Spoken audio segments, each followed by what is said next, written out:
Hello बच्चों, let's read this question. The question says, the process which makes major difference between C3 and C4 plants is, यहाँ पे question में पूछ रहा है कि एक ऐसा प्रोसेस जो एक मेजर डिफरेंस फॉर्म करता है between C3 and C4 plant, वो प्रोसेस क्या होता है? Option A photorespiration, option B respiration, option C glycolysis and option D Calvin cycle. So to answer this question, let us understand the key concept of this question. Here the key concept is C3 and C4 pathway. हम in brief में C3 and C4 pathway को एक बार check करेंगे. सो इन C3 pathway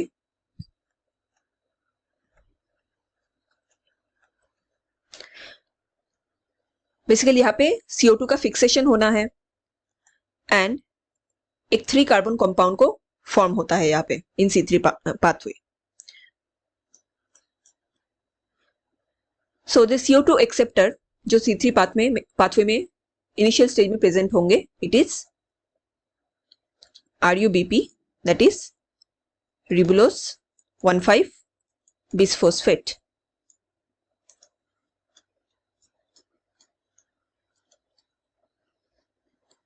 सो ये basically carbon dioxide को fix करा के एक 3 कार्बन कंपाउंड में ट्रांसफॉर्म करते हैं. C3 पाथवे में हमें 3 स्टेजेस देखने को मिलते हैं. It is carboxylation stage. इसमें क्या होगा, 2 molecules of 3 PGA that is phosphoglyceric acid form होते हैं.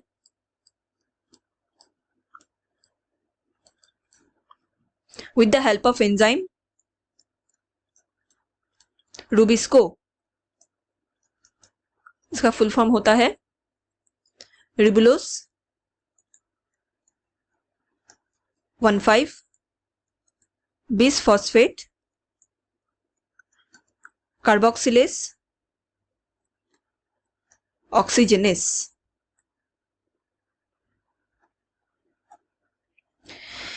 इसके बाद जो नेक्स्ट स्टेज होता है, it is reduction stage. Reduction stage में ATP एंड NADPH ये फोस्फोराइलेट करते हैं. Phosphorylate 3 PGA that is phosphoglyceric acid and forms glucose. So यहाँ पे ग्लूकोज मॉलिक्यूल हमें अवेलेबल हो जाते हैं from carbon dioxide fixation. And the third stage is regeneration stage, जहां पे RuBP that is ribulose 1,5 bisphosphate, इस मॉलिक्यूल को फिर से रीजनरेट कर दिया जाता है. इसमें ATP एंड NADPH का रिक्वायरमेंट होता है.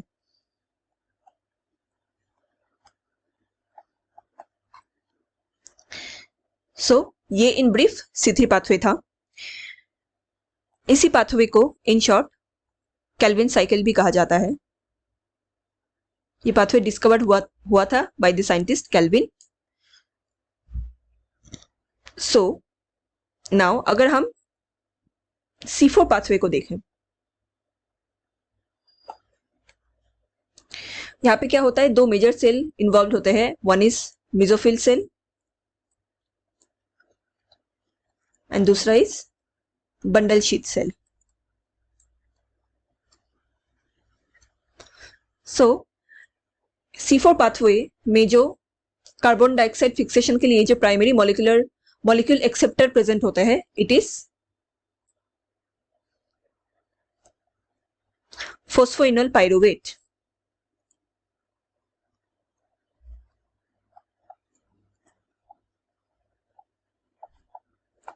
शॉर्ट में पेप कहा जाता है.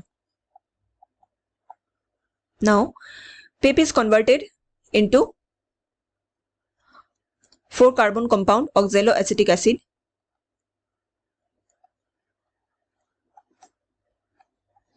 एंड इसमें एंजाइम इन्वॉल्व होते हैं पेपकेस. यहाँ पे रूबिस्को एंजाइम एब्सेंट होते हैं in mesophyll cell. Now oxaloacetic acid ये फर्दर कन्वर्ट होते हैं दूसरे 4 कार्बन कंपाउंड्स में, दैट इज मैलिक एसिड और एस्पार्टिक एसिड, एंड ये malic acid then enters the bundle sheath cells. Bundle sheath cell में हमें रूबिस्को एंजाइम देखने को मिलते हैं।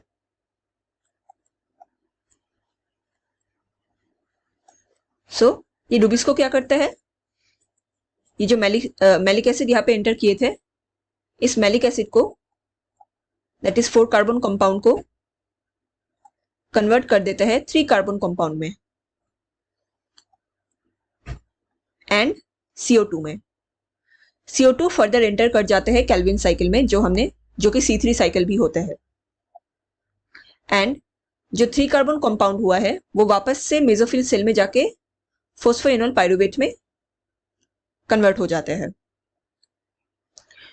सो यहाँ पे रूबिस्को प्रेजेंट होता है एंड मेसोफिल सेल में रूबिस्को एब्सेंट होते हैं। ऐसा क्यों होता है, क्योंकि जो बंडल शीथ सेल होते हैं इनका जो सेल वॉल होता है ये काफी थिक होता है, ये एक स्पेशल टाइप ऑफ सेल होता है। ये इतना ही थिक होता है कि यहाँ पे किसी भी प्रकार का O2 एंटर नहीं हो सकता और नाइदर CO2 बाहर एस्केप कर पाता है। तो सिंस O2 एंटर नहीं कर सकता तो यहाँ पे जो रूबिस्को एंजाइम है वो स्ट्रिक्टली कार्बोक्सिलेज के फॉर्म में ही एक्शन करेगा। It can not convert into oxygenase. However mesophyll cell में जो वाल्स होते हैं वो थिन वाल्स होते हैं, तो यहाँ पे अगर रूबिस्को प्रेजेंट हुआ तो ये ऑक्सीजन के साथ कन्वर्ट बाइंड कर जाएगा एंड यहाँ पे फोटो रेस्पिरेशन हो जाएगा, जो कि C4 प्लांट्स को नहीं चाहिए, क्योंकि फोटो रेस्पिरेशन एक वेस्ट प्रोसेस होता है, इसकी जरूरत नहीं होती है। सो यूजुअली जो C4 प्लांट्स होते हैं ये डेजर्ट एरियाज में उन सब जगहों में काफी पाए जाते हैं। तो यहाँ पे जो एनर्जी का कंजम्पशन होता है वो बहुत इंपॉर्टेंट होता है, बोथ एनर्जी एंड वाटर का कंजम्पशन। सो फोटो रेस्पिरेशन एक एक्स्ट्रा प्रोसेस हो जाता है विच दे डू नॉट वांट। इसीलिए ये मेक श्योर करते हैं कि कार्बन डाइऑक्साइड फिक्सेशन के टाइम में, दैट इज केल्विन साइकिल के प्रोसेस के दौरान, किसी तरह का फोटो रेस्पिरेशन एक्सेस ना हो। That's why rubisco is very strict in the bundle sheath cell and mesophyll cell में प्रेजेंट नहीं होते। So now if you check the question में पूछा गया था the major difference between C3 and C4 plant is, यहाँ पे the correct answer होगा फोटो रेस्पिरेशन, क्योंकि C4 प्लांट्स में there is no photo respiration। ये प्लांट्स मेक श्योर करते हैं कि किसी भी तरह से फोटो रेस्पिरेशन ना हो। हाउएवर C3 प्लांट्स में हमें फोटो रेस्पिरेशन देखने को मिलते हैं। ऑप्शन बी रेस्पिरेशन ये सारे प्लांट्स में प्रेजेंट होते हैं। सी ग्लाइकोलाइसिस ये भी सारे प्लांट्स में प्रेजेंट होता है। ग्लाइकोलाइसिस मीन्स ग्लूकोज का ऑक्सीडेशन करना, पार्शियल ऑक्सीडेशन, ताकि वो सारे फॉर्म में एक्सेप्ट कर सके बॉडी में। And option D Calvin cycle, ये दोनों ही C3 एंड C4 में होता है। सो जो मेजर डिफरेंस फॉर्म करते हैं it is option A, photo respiration. Hope you understood it well. Best of luck.